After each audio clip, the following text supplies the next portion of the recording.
Sunday morning, time for SportsCenter. She's had a storm. I'm Bob Lee. In the baseball world, considering an October without the Yankee captain Derek Jeter carried off after midnight in the Bronx. And on Sunday, number 6 of the NFL season, we have an update on RG3's playing status. Plus, Merrill Hodge shows us why Andrew Luck has been so good so soon. All good Sunday morning, everybody. Nomar Garciaparra with us, and it's certainly not good for Yankees fans. Game 1 of the ALCS between the Tigers and the Yankees, and many waking up to the terrible news this morning that Derek Jeter has a broken ankle and will be sidelined for the rest of the postseason. Something that will jeopardize his career, but he is out for 3 months.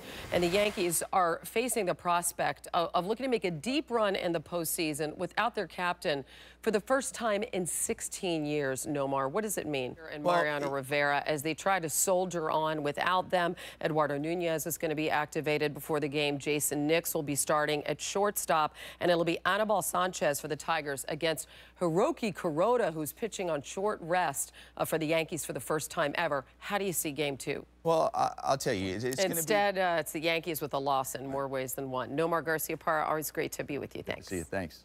Well, the Colts and Jets are meeting for the first time since Peyton Manning's final game with Indy. So much has changed since the 2010 AFC wildcard contest, and the new-look Colts with an emotional win over Green Bay. Andrew Luck and his mates delivering up a game ball for their ailing coach, Chuck Pagano. And the Jets, well, they're looking to end a 2-game skid against the NFL's elite, with Mark Sanchez facing the prospect of losing his gig to the miracle man, Tim Tebow. For the latest, Minnesota football coach Jerry Kill is resting comfortably in the hospital this morning after the return of his seizure problems yesterday.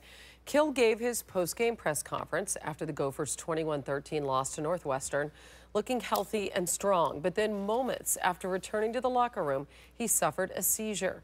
No word on whether he'll be back to coach next week at Wisconsin, but this is a health issue that the coach has persevered through in the past, suffering several seizures last season, but not missing any games in his first full season there at Minnesota.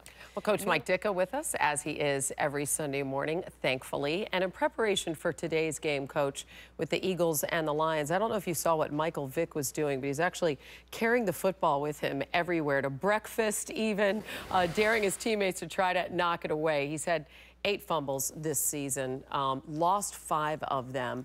What would you do if these Lions, last year they got off to such a hot start? Matthew Stafford, Calvin Johnson. He and Megatron have not even hooked up for 1 touchdown this season. Megatron has just 1 touchdown catch. Lions are really in a must-win going into this game today. How do they turn it around? It really is not what people expected, particularly the Vikings being on top at 4-1 with the Bears, and Green Bay only having 2 wins. How do you see this playing out? Well, the Vikings, let me say, is not only do they stop you, they take it away from you. And when they take it away from you, well, they're all good guys. Les was one of my guys. There you go. There you go. See, it's all the tree right down there, the Mike Ditka tree. Seeing it in evidence even today. We will see you coming up on Countdown. Thanks, Coach. Well, China is basketball crazy. And to that end, the NBA champion Miami Heat and the flashy LA Clippers have taken their talents to Beijing and Shanghai this week. As for the guy who took his talents to South Beach and won that long-coveted title, finally, last season, LeBron James, well, he's a regular there, making his 9th visit to China. And in addition to dishing out some culinary advice to his mates, King James is also enjoying his near-iconic status there, featured as a Marvel Comics superhero in both English and Chinese in ESPN, the magazine. As for the action on all right, Cowboys and Ravens. Not a lot of history there. Only 3 meetings overall. Although there is this. John Harbaugh became Baltimore's coach after Jason Garrett turned the gig down back in 2008. Harbaugh 8-0 against the NFC at home, where the Ravens have won 13 straight now in the regular season.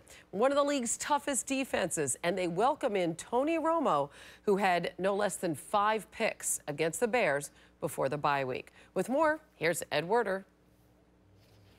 And as Derek Jeter watches the rest of the postseason from the dugout, it'll be up to his teammates to step up.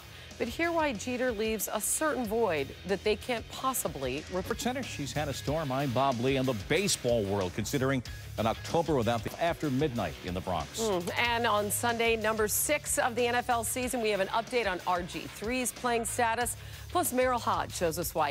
Good Sunday morning, everybody. Nomar Garciaparra with us, and it's certainly not good for Yankees fans. Game 1 of the ALCS. Well, Coach Mike Ditka with us, as he is every Sunday morning, thankfully, and in preparation